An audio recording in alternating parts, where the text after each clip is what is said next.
a simple guide for empaths and highly sensitive people to develop your gift and thrive the sense of self, raising psychological and spiritual healing. Diana Brain. Introduction. Welcome to your journey into the world of empathy. If you are here, it is because you are keen on learning more about what empathy is and how it can be developed. The following words encourages us to love one another. Thou shalt love thy neighbor as yourself. However, as we grow, we tend to change our natural tendency due to the harsh blows we get from the world. It is at this period that we start mistrusting other people, and we even become self-protective. We may start having attitudes that separate us from the others due to the perception that they are different from us. This itself tendency has some serious consequences, not only to us and our health, but also to the well-being of those who we neglect. We have the ability to hate or kill when the connection we have to other people is lost. We forget the importance behind seeing others as ourselves. Hence, not living according to the world's greatest teachings can keep us from experiencing true empathy. Most people have found challenges differentiating empathy, feeling with someone, from pity, the feeling of being sorry for someone, especially since the researchers who have handled this topic have ended up mudding the waters with a myriad of definitions. Empathy is described as the ability for one to identify and comprehend another person's feelings and circumstances. This is a true definition of being shoulder to shoulder, heart to heart, eye to eye, and toe to toe with someone else. Through empathy, we can attain the knowledge of our friend's experience through the direct, individual awareness of the experience they are undergoing. Empathy is said to penetrate much deeper than reason, and this helps us to get knowledge through our senses and heart, and not through our mind. Very pure and deep information about others manages to emerge via an empathetic connection. In other words, it involves one's ability to perceive the feelings of other people and recognize the emotions that we possess, to think what the underlying cause for someone else's feelings could be, and showing concern to their situations. Compassionate. Action has always shown to be the most logical response once empathy is activated. Empathy has something to do with various parts of the brain which are responsible for the connection of one person with another and motivating one to show care. Pain pathways in our brains light up if we see someone cut themselves accidentally with a knife and crying in pain, but we feel the pain at a lesser degree.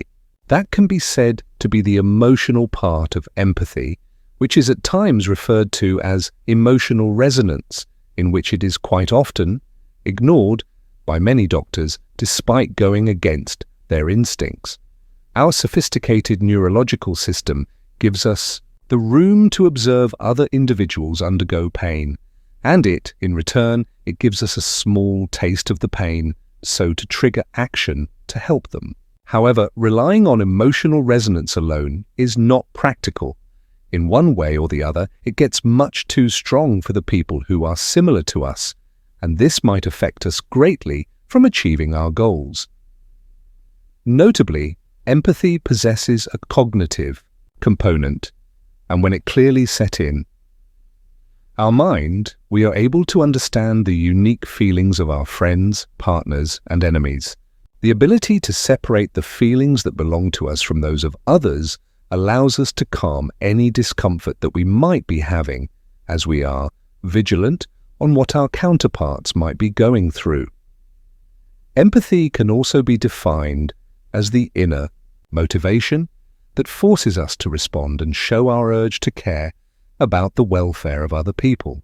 Indeed, the amount of concern is said to vary from one person to another with different environmental factors influencing them. The influences include how attractive the person going through a hard time is to you, the person's social class, Whether you have gone through a similar situation yourself, if you feel that their suffering is a random act, or whether they deserve it as a result of their bad acts. In addition, the social status that you are in, meaning that if you are a richer person, you will notice the suffering of other people much less often. This suggests that, while empathy is a built-in biological response to suffering, we still need to work on it if we want to develop it for use in everyday situations. Chapter 1. The nature of empathy.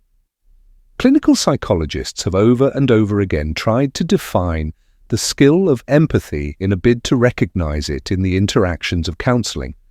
According to Carl Rogers, empathy can only occur when a therapist views the patient with unconditional positive regard, and also when they pay attention to what the patient tends to say, showing sensitivity in their feedback offered after a session. This would lead to a psychological sense of healing. In reference to one of the works by Carl Rogers, in which he described empathy as a skill which can be confidently taught, he emphasizes that empathy is not so much a skill, but a way of being. On the other hand, Jewish theologian Martin Buber came up with a different narrative which ended up influencing the shift in the understanding of the empathy process. In Buber's work, he focused on the description of I-thou relationship to the human's health, and hence described dialogue to be central to this relationship. A dialogue involves two people embarking on a conversation in order to exchange ideas and information. When real communication takes place, the two parties find themselves connected closely or even being aligned in a moment of shared meaning. Rogers, on the other hand, described a dialogue as being identical to achieving empathy. In his argument, Rogers poses that we cannot trigger cross-communication to happen. We can only allow it to happen. In his argument, the process should only happen at will, with the person listening carefully and mirroring his or her words and feelings.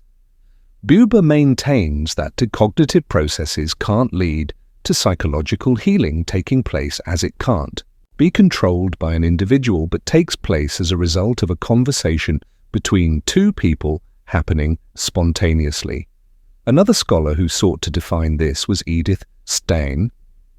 She is phenomenologist and student of Edmund Husserl. In her dissertation entitled On the Problem of Empathy, she described empathy as a far more complex process. In this book, she has outlined how empathy emerges from the intersubjective processes of the mind. This occurrence can be seen in three stages given to us non-primordially, or after the fact, somewhat like a post-event realization. She gives further examples of events that occur when we are unaware of something, for instance, falling in love with someone. We might want to be in love with a person we have known for so long, but are not requited in our feelings. Yet, the other person may begin to develop feelings over time without noticing them. In this event, there is nothing actually triggering such feelings consciously. They are mainly a consequence of a subconscious process in which we are becoming more and more interconnected with the other person. Processes most often confused with empathy. The interactions mostly mistaken as empathy include pity, sympathy, kindness, and identification. Each of them will be discussed according to the phenomenological literature available to us. Max Schleller has shed some light on the discussion of sympathy by identifying various versions of the main process. According to Schleller, sympathy is an associated feeling. By this, he means that two people can have the same feelings and the same ideas about an event happening around them. For instance, the feeling after your favorite team lost a match, or because of frustrating weather. The moment you feel joyful with the other person over their success, then you're in sympathy with them. Therefore, it means that sympathy entails standing side by side with someone, that is, sharing a common feeling over an event that is taking place at the moment or in the past. During this time, you won't experience any crossover feelings, but the sympathy you experience will be much stronger than just being in agreement with the person. Pity has been discussed and described as a form of sympathy, a kind of sympathetic sorrow, but the mutual shared nature of sympathy is replaced with a position of superiority. The moment you pity another person, it means that you feel very sorry for them, perhaps subconsciously. The identification is said to be an interpersonal process, as it orients or self-aligns itself to the other person very closely. For instance, a mentor, a group of political party members within a region such as country club, can result in having a strong emotional tie. The moment you get to identify with a group or a person, you tend to adopt their values, priorities, mannerisms, and even dress code.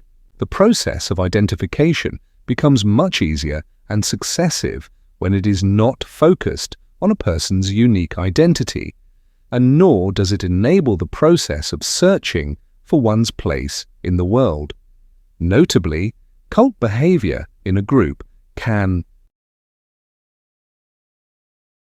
develop if an individual's ego takes over individuals or the group as a whole. Self-transposal has, in most cases, been thought to be empathy. This is the process whereby an individual thinks and feels in a similar position of another person. This is exactly the way Rogers, in his works, defined empathy to be. Empathy is said to be much more complex than the act of thinking and having the same feelings as another individual. To sum up, pity, sympathy, identification, and self-transposal are not precisely understood, and hence the reason why they are often confused with empathy. All of them are similar to one another, thus leading to the possibility of them being described as a one-stage intersubjective process, which can take place without being triggered. We can't make empathy happen, but we give it a chance to occur only when we provide room for it to happen. What is empathy? Empathy is an extremely reactive emotional response. Empaths do not have the same characteristics that allow other people to block feelings of identification. This is one of the characteristics that distinguish empaths from the rest of the world. Personally, being an empath, I can state that we do take in both positive and negative situations surrounding us, may it be in our jobs, home, school, social life, or any other area. Every empath tends to be extra sensitive, and this can be same as holding the hand of a person with 50 fingers instead of a normal hand. The true definition of how empaths react is that of super responders. From previous research, it has been found that over 20% of the population is affected by sensitivity.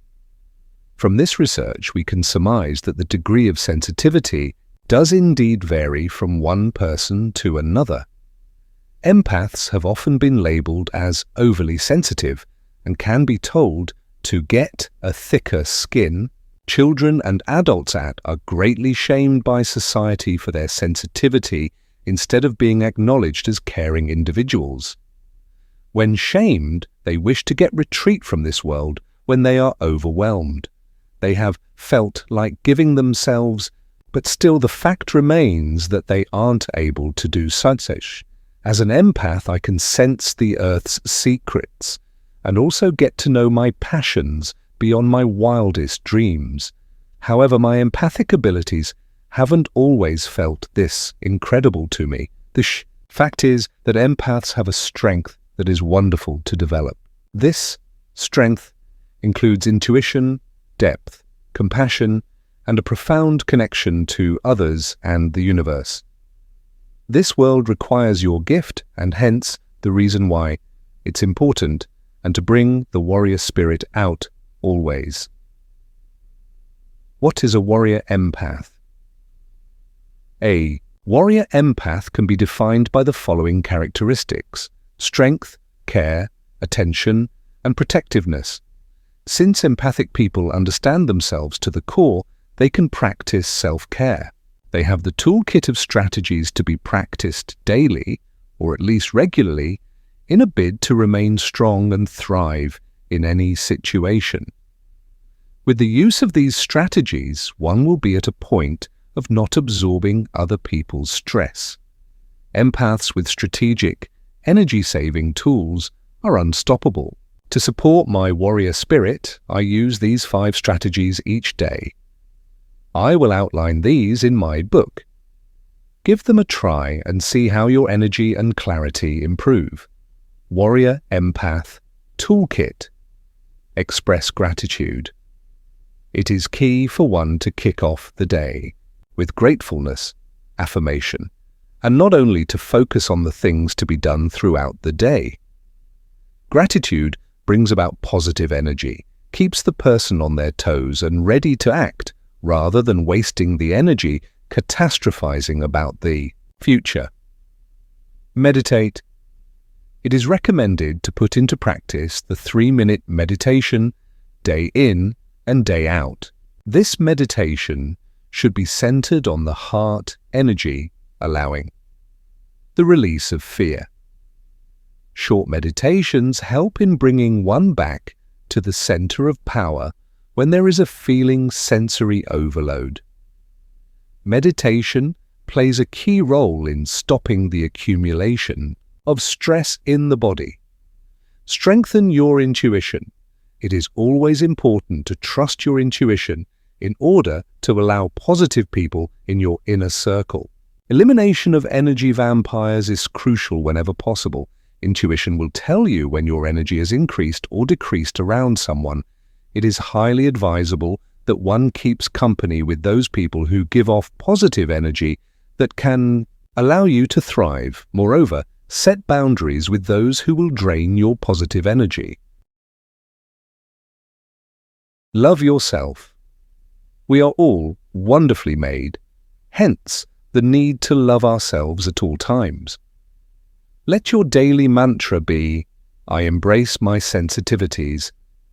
I can be vulnerable and strong at the same time. The empath's journey can be said to be the journey of a lifetime.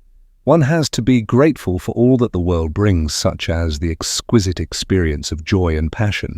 This gives you the ability to see the bigger picture on deeper levels. An empathetic person gets to be connected with the poetry, beauty, and energy found in life. With compassion, one can give a helping hand to other needy friends. One cannot be callous, cold-hearted, or shut off from others' need. A sensitive person resolves to be very caring, aware, and vulnerable.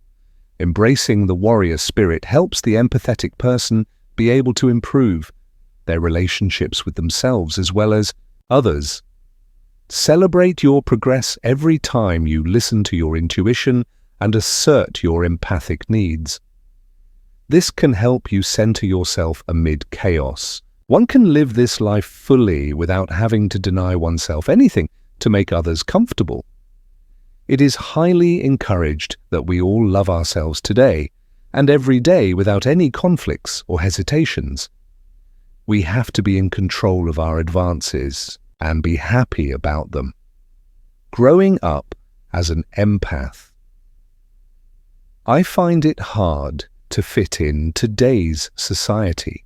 When I was growing up, I used to feel like an alien here on Earth, waiting to be taken to my place in the stars. Nowadays, I can still recall when I sat in my front yard, gazing at the sky, wishing a spaceship would come down and take me home. Since I was born a single child, I would spend so much time alone. I barely had anyone to relate to or share my sensitivity with. Neither my neighbors, family members, nor children in my area were like me.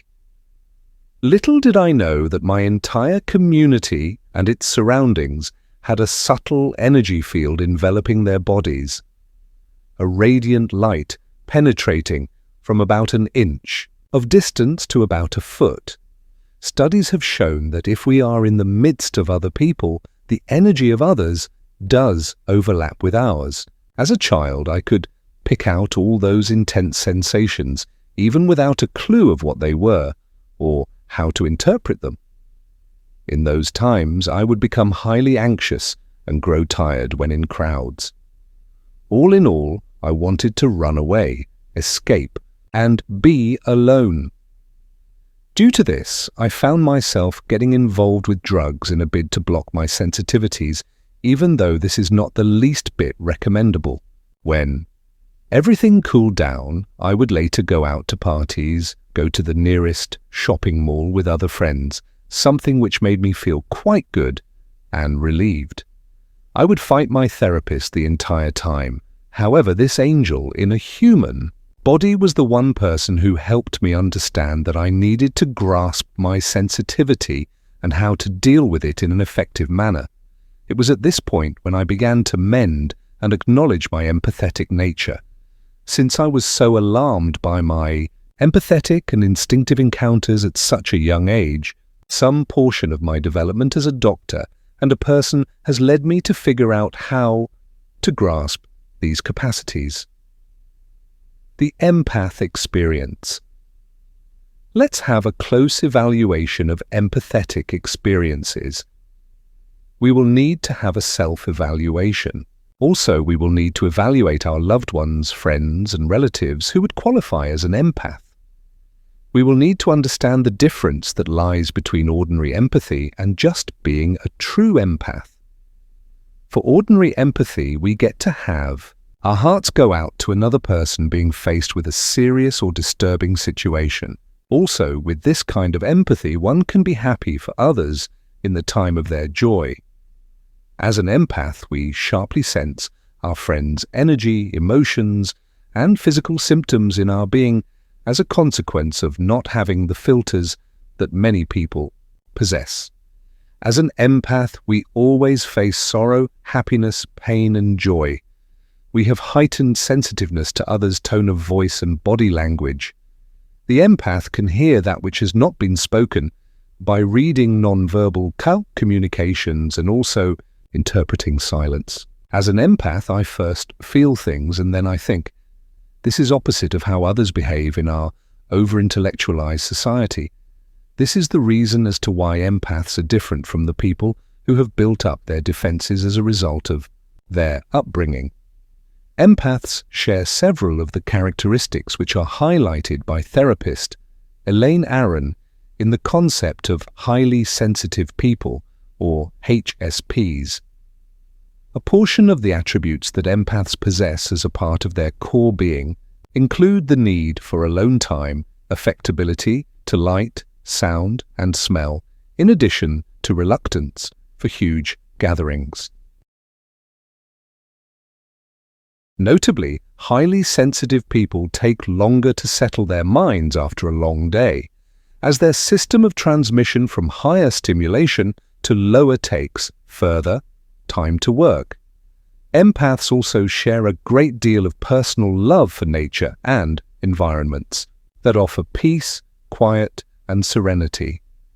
In addition, people under this category further the experience of sensitive people to a greater extent. As empaths, we can sense subtle energy which is called Shakti or prana in Eastern healing traditions. Moreover, we absorb this energy into our bodies. This type of a person consistently does this, and it is this type of capacity that gives us room to experience the energies that surround us in both superficial and deeper ways. Empaths tend to internalize pain, feelings, and other physical sensations of other people. Research has proven that these types of people have challenges while trying to distinguish other people's discomfort from theirs. As an empath, I always have a profound spiritual and intuitive experience, which is, in most cases, linked to my highly sensitive nature. Empaths can speak with nature, animals, and inner self. However, being a very sensitive individual and an empath are not necessarily the same thing. While you can be both, deciding whether you are an empath is more a question of your choice to embrace the role rather than checking off a number of boxes on a quiz. Chapter 2. General Types of Empaths. Main types of empaths. Tui. Emotional empaths. This type of empath quickly picks up on the emotions of the other people. Emotional empaths tend to be a sponge for the feelings of others, such as sadness and happiness. If you are in this group, then it's quite easy for you to pick up the emotions of other people and be at a point in which you feel as if it is you undergoing such feelings. These empaths will find themselves having a deep identification with others in their bodies. For instance, this kind of person can be very sad when in the company of a sad friend. This group of empaths needs to learn and understand the differences that exist between their emotions and those of other people. It is through this that they will be able to give positive assistance to others without having negative situations drain the empath. Physical empaths. Empaths in this group can pick up on the energy from people's bodies. They keenly understand what ails others. Most people under this category end up being healers either in the conventional medical profession or in other related fields such as psychology. They always feel awareness when they are treating a patient. They can also see the blockages that exist in the person's energy field. Physical empaths have a strong feeling to treat others who need it. Research has shown that people under this category can pick up other people's symptoms and as if they were experiencing them in their own bodies. This act of taking on someone else's illness can lead to one having or experiencing serious health issues in the long run. People with serious chronic diseases such as fibromyalgia or autoimmune diseases might find it helpful to strengthen their personal energy. In particular, it is good for one to take training in treating the symptoms of the conditions. People can be energized by other people's sense of well-being. Geomantic empath. This type of empathy has also been referred to as a spatial or environmental empathy. People under this group have a fine attunement to their surroundings and the context in which they find themselves in a way they are in tune with the bigger picture around them. So instead of focusing on individuals, they are able to pick up on the feelings of a collective group of individuals. This is one of the reasons behind most empaths' reluctance to attend large group gatherings, such as sporting events or concerts. If the vibe given off by the group is more negative than positive, this will cause the empath to become both physically and emotionally affected by the circumstances. Intellectual empaths. People found in this group experience extraordinary perception, such as heightened intuition, receiving messages in their dreams, telepathy, communicating with animals and plants. They are also known to have the ability to contact the spiritual realm. These people have difficulty when it comes to communicating with traditional language. This is evident in the way that these empaths often say, "I can't find the words to express what I'm feeling." At times, they use language and phrases that match those of other people. For them, building rapport and mirroring behaviors. Don't give them a hard time since it just happens automatically. 5. Intuitive empath. These empaths have the innate sense of understanding or simply knowing. They can know something which is not physically seen, or they can also sense something that is just about to take place. It is also true that they have dreams that are precognitive. This means that such dreams happen in the days following their dream. They possess a strong ability to detect when an individual is telling a lie, and they are keen about other individuals' obvious or clandestine expectations. Those with this gift reverberate to other realms as they read the vitality of others effectively. This is firmly established by the clairvoyant empath who can anticipate someone else's feelings and intentions. Animal empaths. Animal empaths are the dog and horse whisperers of the world. They can tell the feelings of an individual animal, its experience and needs. They don't just love the creatures they associate with. They may incline toward interacting with animals more than humans. What's more, animals feel equally drawn towards an empath human. Plant empaths. These are the people who possess very strong connections with nature, mostly with the trees and plants in the surrounding environment. They are people who can be said to have a green thumb. They are skilled gardeners and growers who would prefer being around nature. Plants generally thrive in their presence and care. They also have a high understanding of matters pertaining to the proper care of flowers. They possess a keen understanding of the uses of plants and their functions. They can separate the edible plants from others. Furthermore, they can assess what needs to be done to the environment so as to achieve ecological balance and sustainability. Peak environmental empaths. These people are also known as the geomantic empaths, and they are well known for their ability to foresee what is about to happen in the physical space or what has already happened. Similarly, geomantic empaths can read a physical object. If they have entered into a new space, such as a room, they will be mindful of what had happened just before entering that environment. They also can glean information from a person by simply holding a personal object. Spiritual empaths. These people are said to have a direct connection to different realms. They have the ability to connect with the deceased or other spiritual human beings based on their system of beliefs. They will feel the physical and emotional sensations emanating from their communication with the spiritual world. It is said that spiritual empaths have the same connection with the spiritual realm as they do with the physical world. Heyoka.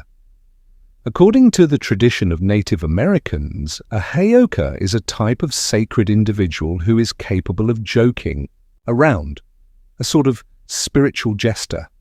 They are said to be disruptors, but not in a negative manner. They are able to move from physical and spiritual worlds and are able to act as a psychic medium in order to communicate between both worlds. These people are said to behave like mirrors, in which they reflect the feelings of other people and go to the extent of showing them what they will need to see in themselves, or the vice versa.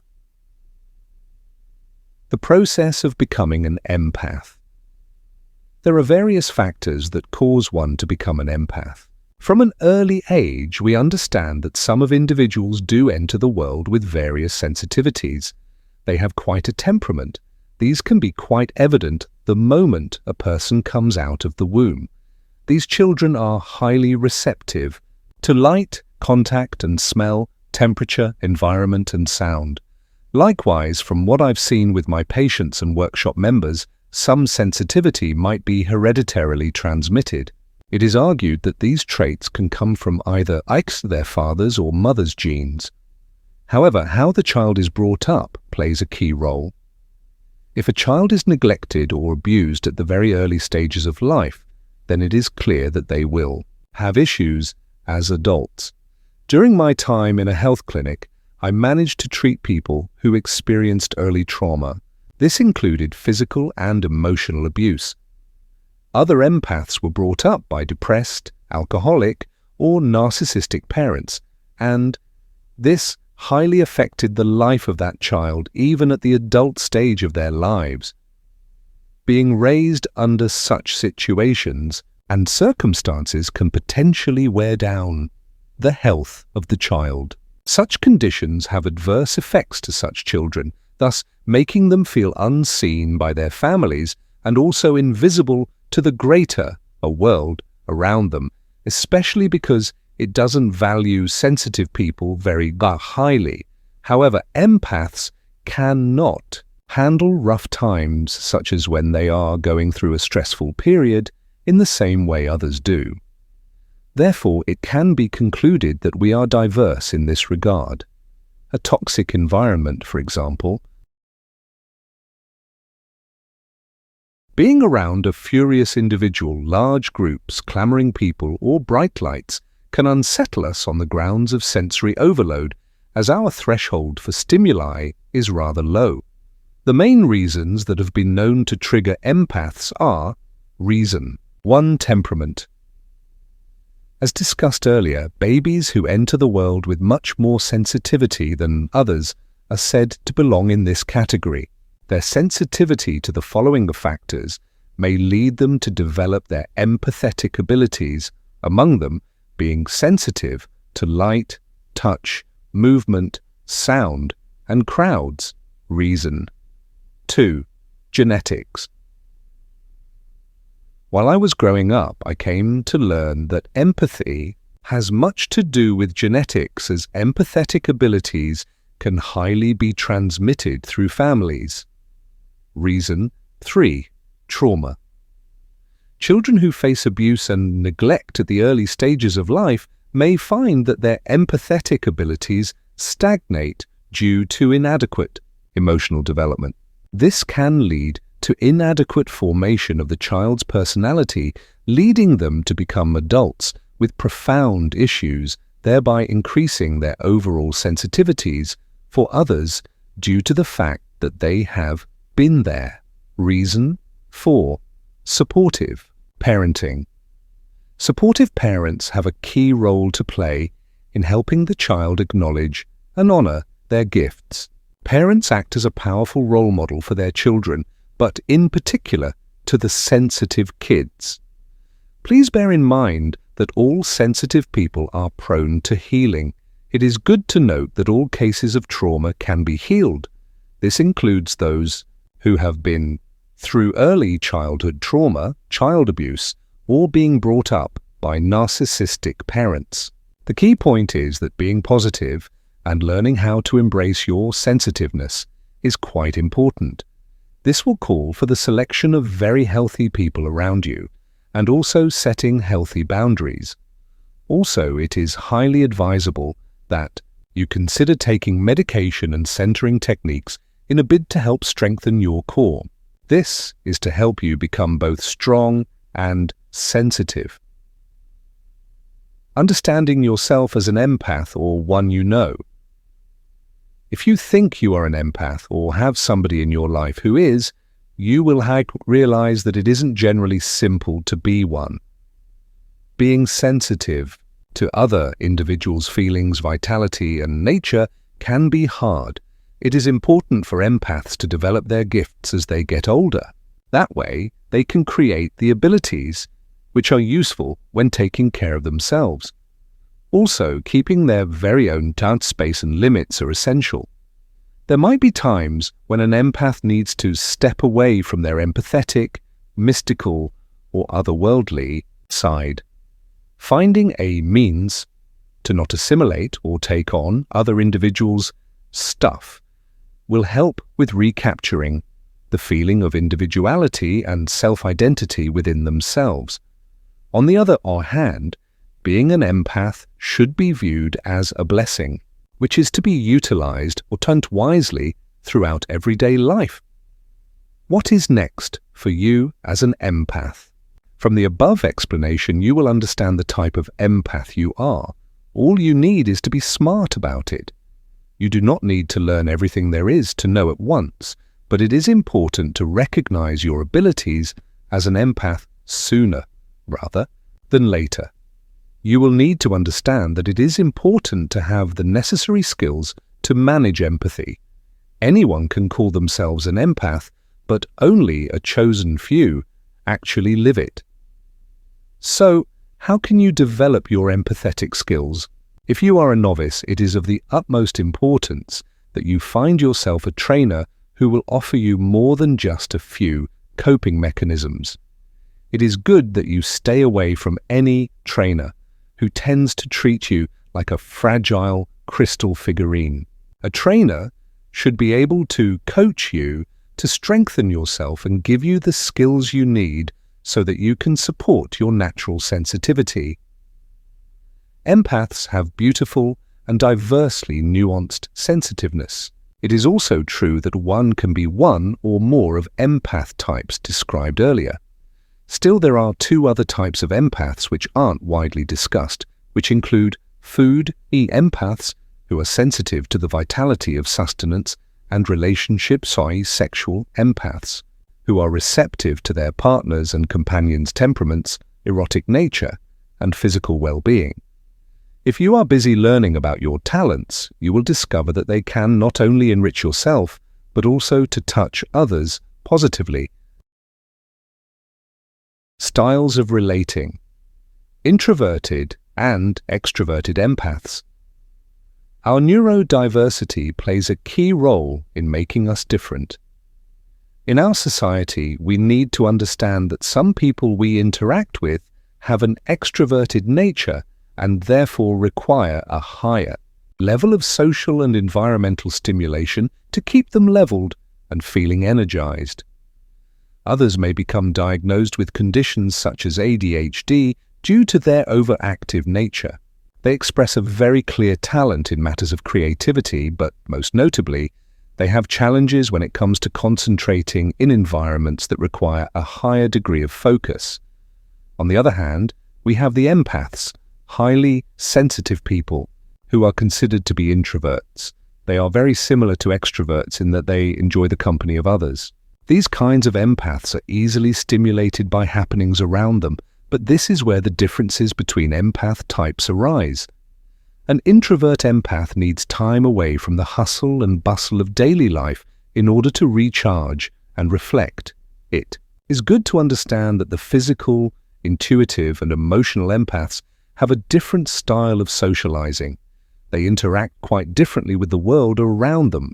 It is argued that most empaths are introverted, but still, some are extroverted while others are a combination of both natures. If you are an introvert like me, you will need to understand that we are minimal when it comes to socializing. That is, we talk less. When we attend meetings, we tend to leave a bit earlier than the rest and spend much of the time silent, taking in our surroundings. Introverted empaths may even make sure to arrive in their own cars in a bid to not feel trapped or feel as they have to depend on others for a ride. Personally, I refer my close circle of friends, and most times I love staying away from the parties or gatherings. I generally prefer to engage in deep and meaningful talks as opposed to making pointless small talk, since meaningless chatter is not conducive to connecting with people. The good thing is that all my friends understand my way of life, so they never get offended when I ask to leave an event earlier than they do. Empaths who are extroverts are said to be increasingly verbal and outgoing when mingling and appreciate the exchange with others more than introverted empaths do. Likewise, they can remain longer in social circumstances without getting depleted or overstimulated. Overly sensitive empaths can quickly become tired in large social settings such as meetings, concerts, sporting events, and clubs. While they may be having a good time, sensory overload eventually takes over. The reason for this is that they feel the energy of both the crowds and the individuals. After a certain amount of time, this can become quite exhausting, especially if the atmosphere isn't a positive one. So why do people become empaths? Is it due to their temperament, genetics, trauma, neglectful or supportive parents? The fact of the matter is that become an empath is the result of innate abilities and proper nurturing. It should be noted that we all have the capacity for empathy. The difference with more naturally inclined people is that they have an easier time developing their abilities. Nevertheless, anyone can develop these skills. The starting point is to become in tune with your sensitivities. It is important to pay close attention to what others feel and, essentially, putting yourself in their place, especially when they hurt you or even attack you.